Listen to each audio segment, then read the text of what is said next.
प्रशिक्षु आईएएस पूजा खेड़कर को यूपीएससी ने नौकरी से हटा दिया है। वह प्रोविजन पर थी, लेकिन स्थायी नियुक्ति से पहले ही उन्हें बाहर कर दिया गया। पूजा खेड़कर पर फर्जी दस्तावेजों के आधार पर नौकरी हासिल करने का आरोप था। विवादों में घिरी पूजा खेड़कर पर आरोप था कि उन्होंने फर्जी दस्तावेजों के जरिए नौकरी पाई थी। पूजा खेड़कर ने 2022 की यूपीएससी परीक्षा पास की थी और उन्हें महाराष्ट्र में ट्रेनी आईएएस के तौर पर तैनात किया गया था। अपनी पहली ही पोस्टिंग में उन्होंने अजीब डिमांड रखना शुरू कर दिया था। इस पर विवाद बढ़ा तो उनका ट्रांसफर पुणे से वाशिम किया गया। यही नहीं, बाद में सामने आया कि उन्होंने ओबीसी के नॉन क्रीमी लेयर वाले आरक्षण को हासिल करने के लिए गलत दस्तावेज दिए थे। यही नहीं, अपना माँ पिता का नाम भी बदल डाला था। ऐसा इसलिए किया गया ताकि ओबीसी आरक्षण का लाभ मिले और यूपीएससी परीक्षा में बैठने का अतिरिक्त मौका मिल सके। इस मामले ने तूल पकड़ा तो यूपीएससी ने उनके खिलाफ एफआईआर भी दर्ज कराई थी। इसके अलावा पूजा,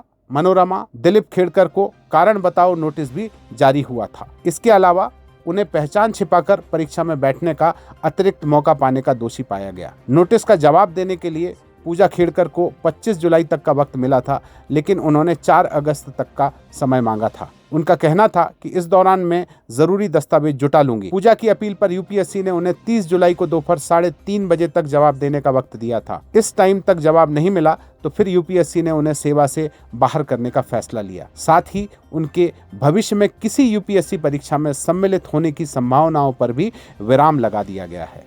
भारतीय टीम के पूर्व क्रिकेटर और कोच अंशुमन गायकवाड़ का बुधवार को 71 साल की उम्र में निधन हो गया है। अंशुमन काफी लंबे समय से ब्लड कैंसर जैसी गंभीर बीमारी से लड़ रहे थे। उनके इलाज के लिए बीसीसीआई और पूर्व भारतीय कप्तान कपिल देव ने मदद के लिए हाथ आगे बढ़ाया, लेकिन इस बीमारी को वह मात नहीं दे सके।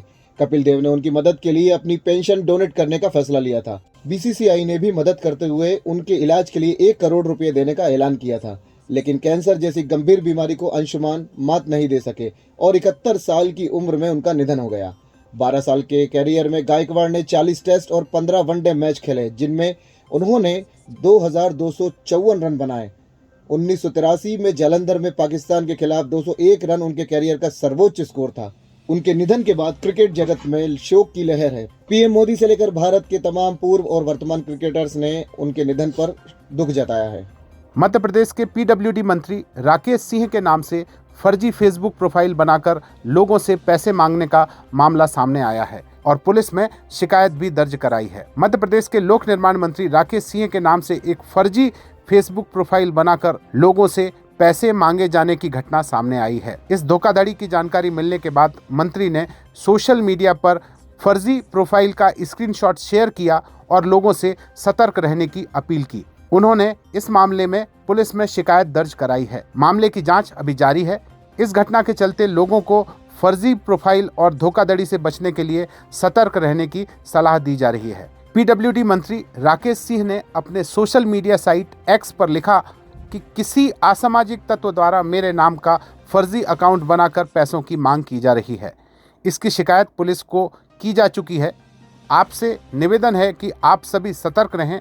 उन्होंने अपना स्क्रीनशॉट भी शेयर किया, जिसमें देखा जा सकता है कि किस तरह जालसाज मंत्री के नाम पर लोगों को ठग रहा था। बता दें कि राकेश सिंह मध्य प्रदेश सरकार में पीडब्ल्यूडी मंत्री होने के साथ साथ वरिष्ठ बीजेपी नेता भी हैं। उनकी सोशल मीडिया पर उनकी तगड़ी फैन फॉलोइंग है। हरदा जिला जेल के पास इंदौर बैतूल हाईवे पर गुरुवार सुबह करीब 7:30 बजे हुए एक सड़क हादसे में एक युवक की मौत हो गई है, जबकि 5 लोग घायल हो गए हैं, जिनमें से एक युवक की हालत नाजुक बनी हुई है। हादसे के बाद घायलों को एम्बुलेंस की सहायता से जिला अस्पताल लाया गया। वहीं युवक के शव को डायल 100 बुलाकर जिला अस्पताल पहुंचाया गया, जहां उसके शव को मरचुरी में रखा गया। जानकारी के मुताबिक बैतूल जिले के चिचोली के पास ढाबा चलाने वाले विक्रांत उर्फ मोंटी, मयंक महेंद्र देशमुख, मयंक गुरुचरण यादव, हरीश वाघमारे, आशु राठौर और दिनेश कार में सवार होकर चिचोली से उज्जैन जा रहे थे। इस दौरान हरदा के पास हाईवे के पुल से नीचे उतरते समय तेज रफ्तार कार निर्माणाधीन हाईवे के गड्ढे में अनियंत्रित होकर ब्रिज से टकरा गई। दुर्घटना में एक युवक विक्रांत उर्फ मोंटी की मौके पर ही मौत हो गई है। पुलिस ने शव को जिला अस्पताल की मरचुरी में रखकर घायलों और मृतक के परिजनों से संपर्क कर सूचित किया है। अपुष्ट जानकारी के अनुसार घायलों में कुछ युवक शराब के नशे में थे, जो स्पष्ट जानकारी नहीं दे पा रहे हैं। घायलों ने बताया कि 2 बजे रात को घर से उज्जैन दर्शन के लिए निकले थे, जबकि हादसे में घायल मोंटी कायदा में लगने वाले बाजार में जाने की बात कह रहा है। जिला मुख्यालय पर गुरुवार को स्वास्थ्य विभाग द्वारा स्टॉप डायरिया अभियान, सर्वाइकल कैंसर टीकाकरण तथा टूथ ब्रशिंग अभियान के व्यापक प्रचार प्रसार के उद्देश्य से जन जागरूकता रैली आयोजित की गई। मुख्य चिकित्सा एवं स्वास्थ्य अधिकारी डॉक्टर HP सिंह ने बताया कि यह जागरूकता रैली उत्कृष्ट विद्यालय हरदा से प्रारंभ होकर अस्पताल चौक, तिवारी कोचिंग चौक, नारायण टाकीज, चांडक चौराहा, पोस्ट ऑफिस चौराहा, टाक चौराहा, परशुराम चौराहा, सिंधी कॉलोनी से दीप कार्नर होते हुए वापस उत्कृष्ट विद्यालय में आकर संपन्न हुई। उन्होंने बताया कि हरदा के अलावा जिले के नगरीय क्षेत्र टिमरनी व खिड़किया तथा हंडिया में भी जागरूकता रैली का आयोजन किया गया। स्टॉप डायरिया जो अपना कंट्रोल प्रोग्राम है, जिसमें बच्चों को स्वच्छता के बारे में, हैंड वॉशिंग के बारे में, और किसी को अगर दस्त लगते हैं तो उसको अपन को जो है ORS जिंक टैबलेट के बारे में जागरूकता करना है। और कोई भी बाज़ार की कोई जो चीज़ रखी हुई है उसको खुले में रखा हुआ है, अगर ढक के नहीं रखा है उसे ना खाएं, और स्वच्छ पानी पिएं, गंदा पानी न पिएं। इसकी जागरूकता रैली है। इसके साथ साथ हमने 50 गांव जो हरदा ज़िले में प्रशासन द्वारा लिए गए हैं, उसमें जागरूकता रखना है कि कोई भी अगर समस्या है हेल्थ से और एजुकेशन से और WC आंगनवाड़ी संबंधित कुछ है तो वहाँ पे उसको भरपूर करना है। दंत क्रांति का जो पायलट प्रोजेक्ट के रूप में जो लिया गया है, उसमें जो बच्चे प्राइमरी स्कूल के बच्चे हैं सबको एक मिड डे मील के बाद उसको ब्रश की उसकी जो है उसकी आदत डलेगी।